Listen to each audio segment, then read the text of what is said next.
अयम लिखानि सन्ति। हिंदी अनुवाद।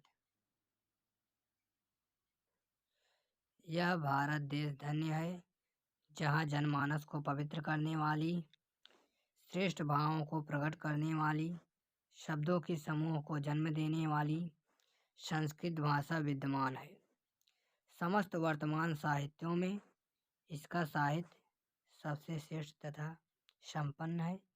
यही भाषा संस्कृत के नाम से भी संसार में प्रसिद्ध है। हमारे रामायण, महाभारत आदि ऐतिहासिक ग्रंथ, 4 वेद, समस्त उपनिषद, 18 पुराण तथा अन्य महाकाव्य, नाटक आदि इसी भाषा में लिखे गए हैं। यही भाषा समस्त आर्य भाषाओं की जननी है, अर्थात इसी भाषा को समस्त आर्य भाषाओं की जननी मानी गई है। वितस्य साहित्यम सज्जयन्ते। हिंदी अनुवाद। संस्कृत साहित्य सरस है और इसका व्याकरण सुनिश्चित है। इसकी गद्य और पद्य में लालित भावों को स्पष्ट करने की शक्ति है और अनुपम श्रुति मधुरता चरित्र निर्माण के लिए जैसा विवेचना संस्कृत साहित्य देता है, वैसी प्रेरणा किसी दूसरे साहित्य में नहीं।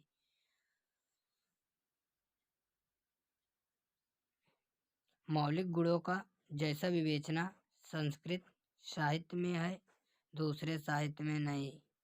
दया, दान, पवित्रता, उदारता, निंदा न करना, क्षमा और दूसरे अनेक गुणों का इस साहित्य की अनुशीलन से प्राप्त होती है।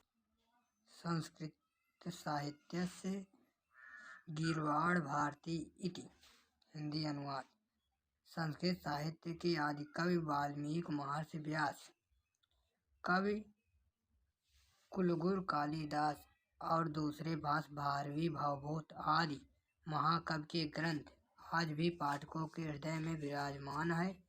यह भाषा हमारे द्वारा माता के समान आदरणीय और वंदनीय है, क्योंकि भारत माता की स्वतंत्रता, गौरव, अखंडता और संस्कृत एकता संस्कृत साहित्य से ही सुरक्षित रखी जा सकती है। यह संस्कृत भाषा सब भाषाओं में प्राचीन और श्रेष्ठ है, इसलिए संस्कृत भाषा सब भाषाओं में मुख्य, मधुर और दिव्य होता है।